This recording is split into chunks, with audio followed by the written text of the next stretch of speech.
ವಿದ್ಯಾವಾಹಿನಿ ಸಮೂಹ ಸಂಸ್ಥೆಯ Vaisiri institute of management and technology BCA department ವತಿಯಿಂದ ಟೆಕ್ನೋಕ್ರಾಫ್ಟ್ಸ್ ಕಾರ್ಯಕ್ರಮವನ್ನು ದೀಪ ಬೆಳಗಿಸುವ ಮುಖಾಂತರ ಉದ್ಘಾಟಿಸಲಾಯಿತು.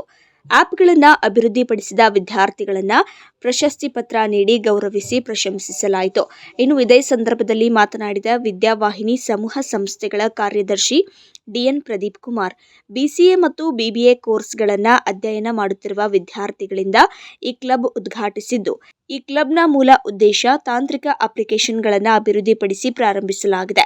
ಈ ದಿನ ವಿದ್ಯಾರ್ಥಿಗಳಿಂದ 7 ಆ್ಯಪ್ಗಳನ್ನು ಉದ್ಘಾಟಿಸಲಾಯಿತು. ಈ ಆ್ಯಪ್ನಲ್ಲಿ ವಿಶೇಷವಾಗಿ ನರ್ಸರಿ ಮಕ್ಕಳಿಗಾಗಿ ವಿವಿಧ ಬಗೆಯ ಸೌಂಡ್ಗಳನ್ನು ಮತ್ತು ಟೇಬಲ್ಸ್ ಪ್ರಶ್ನೋತ್ತರಗಳನ್ನು ಅಳವಡಿಸಲಾಗಿದೆ. Vaisiri institute of technology management ಉದ್ದೇಶ ಮಕ್ಕಳಲ್ಲಿ AI ಟೆಕ್ನಾಲಜಿಯ ಬಗ್ಗೆ ಮೊದಲನೆಯ ಸೆಮಿಸ್ಟರ್ನಿಂದಲೇ ಅಧ್ಯಯನ ಮಾಡಲು ಪ್ರಾರಂಭಿಸಿದ್ದೇವೆ.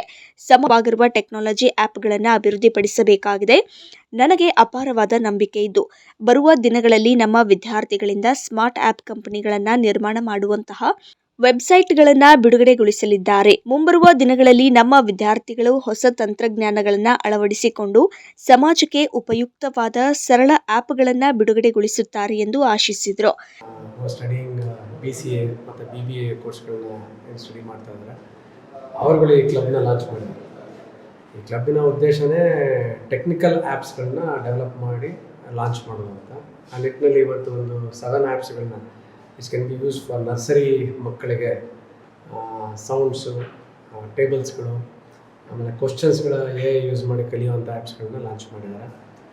Vaisiri institute of technology management ಉದ್ದೇಶನೇ ಮಕ್ಕಳಲ್ಲಿ ಏನು AI ಮತ್ತು ಟೆಕ್ನಾಲಜಿ ಏನಿದೆ ಇದನ್ನು ಇನಿಷಿಯಲಿ ಫಸ್ಟ್ ಸೆಮಿಸ್ಟರಿಂದನೂ ಕಲಿಸ್ಬೇಕು ಅನ್ನೋದು ಉದ್ದೇಶ ಇತ್ತು. ಇನ್ನೇನು ಇನ್ನೊಂದು 2 ಮಂತಲ್ಲಿ Vaisiri institute of technology MBA college ಕೂಡ ಓಪನ್ ಆಗ್ತಾ ಇದೆ. ಸುಮಾರು 120 ಸ್ಟೂಡೆಂಟ್ಸ್ ಇದಕ್ಕೆ ಅಡ್ಮಿಷನ್ ಆಗ್ತಾ ಇದ್ದಾರೆ. ಮ್ಯಾನೇಜ್ಮೆಂಟ್ ಸೀಟ್ಸ್ಗಳು ಆಲ್ಮೋಸ್ಟ್ ಎಲ್ಲ ಫಿಲಪ್ ಆಗಿದೆ. ಸೀಟ್ಸ್ಗಳು ವೇಟಿಂಗ್ ಫಾರ್ ದ ಕೌನ್ಸಿಲಿಂಗ್ ಸೀಟ್ಸ್ಗಳಿಗೆ ನಾವು ವೇಟ್ ಮಾಡ್ತಾ ಇದ್ದೀವಿ. ಸಮ್ವೇರ್ ನಮಗೆ ಭಾಳ ಹ್ಯಾಪಿ, ಯಾಕಂದರೆ ಇವತ್ತೇನು ಇಂಟರ್ನೆಟ್ AI ವರ್ಲ್ಡಲ್ಲಿ ಒಂದು ಸತಿ ಮಕ್ಕಳು 18 ವರ್ಷ ದಾಟಿದ ತಕ್ಷಣ they are eligible to work. So ಮೊದಲು ಕಷ್ಟ ಆಗೋದು, ಯಾಕಂದರೆ ಪುಸ್ತಕದಿಂದ ಕಲಿಬೇಕಾಗಿತ್ತು, ಇಲ್ಲ ಟೀಚರ್ಸಿಂದ ಕಲಿಬೇಕಾಗಿತ್ತು. ನಾನು ಸರಿ ತಮಾಷೆ ಮಾಡ್ತಾ ಇರ್ತೀನಿ, ಪುಸ್ತಕದ ಬದನೆಕಾಯಿ ಇಲ್ಲ ಟೀಚರ್ಸ್ಗಳು ಸೌತೆಕಾಯಿ ಅಂತ. ಇವತ್ತು ಆ ನಿಟ್ಟಿನಲ್ಲಿ ಮಕ್ಕಳು ಇಂಟರ್ನೆಟ್ ಮತ್ತು AI ಯೂಸ್ ಮಾಡಿ ಭಾಳ ಫಾಸ್ಟಾಗಿ ಕಲಿಬೇಕು. ಒಂದು ಸತಿ they have A learning curiosity ಇತ್ತು ಅಂದರೆ ಬಹುಶಃ ಅವರು ಯಾವುದೇ ದೊಡ್ಡವರು ಅಥವಾ ಎಕ್ಸ್ಪೀರಿಯನ್ಸ್ ಇರೋರಿಗೆ ಈಕ್ವಲೆಂಟಾಗಿ ಯಾವುದೇ ಅಪ್ಲಿಕೇಶನ್ಸ್ಗಳನ್ನ ಡೆವಲಪ್ ಮಾಡ್ಬೋದು. ಅದರ ಜೊತೆಗೆ ರ್ಯಾಪಿಡ್ ಅಪ್ಲಿಕೇಶನ್ ಡೆವಲಪ್ಮೆಂಟ್ಸ್ ಟೂಲ್ಸ್ ಅಂತ ಬಂದಿದೆ. ಮತ್ತು without writing A single code, ಅದೇ ಒಂದು ಕೋಡ್ ಬರಿದಲೇನೂ ಕೂಡ RAPಗಳನ್ನ ಯೂಸ್ ಮಾಡಿ ಇವತ್ತೇನು ಸೊಸೈಟಿನಲ್ಲಿ ರಿಕ್ವೈರ್ಮೆಂಟ್ಸ್ ಇದೆ ಟೆಕ್ನಾಲಜಿ ಆ್ಯಪ್ಸ್ಗಳನ್ನ ಡೆವಲಪ್ ಮಾಡ್ಬೋದು. ಆ ನಿಟ್ಟಿನಲ್ಲಿ ನಾವು ನಮ್ಮ ಟೀಚರ್ಸ್ಗಳು ಭಾಳ ಚೆನ್ನಾಗಿ ಗೈಡ್ ಮಾಡ್ತಾ ಇದ್ದಾರೆ. ನಾನು ಭಾಳ ಕಾನ್ಫಿಡೆಂಟ್ ಇದ್ದೀನಿ, ಇನ್ನು ಬರೋ ದಿನಗಳಲ್ಲಿ, ಇನ್ನು ನೆಕ್ಸ್ಟ್ 3-4 ವರ್ಷದಲ್ಲಿ ಈ ವಿದ್ಯಾರ್ಥಿಗಳು ಚಿಕ್ಕ ಸ್ಟಾರ್ಟಪ್ಸ್ಗಳು ಮಾಡೋದು, ಕಂಪ್ನಿಗಳು ಮಾಡೋದು, ವೆಬ್ಸೈಟ್ಸ್ಗಳನ್ನ ಲಾಂಚ್ ಮಾಡೋದು ನಾವು ಆಲ್ರೆಡಿ ನೋಡ್ತಾ ಇದ್ದೀವಿ. ಕಳೆದ 1 month back Amazon web services ಸರ್ಟಿಫಿಕೇಷನ್ಸ್ಗಳನ್ನ ಇವ್ರು ಮಾಡಿದ್ದಾರೆ. ಟೆಕ್ನಾಲಜಿ ವರ್ಡ್ ಹೇಳಿದಷ್ಟು ಕಷ್ಟ ಇಲ್ಲ. ಇವತ್ತು ಭಾಳ ಸಿಂಪಲ್ ಆಗಿದೆ.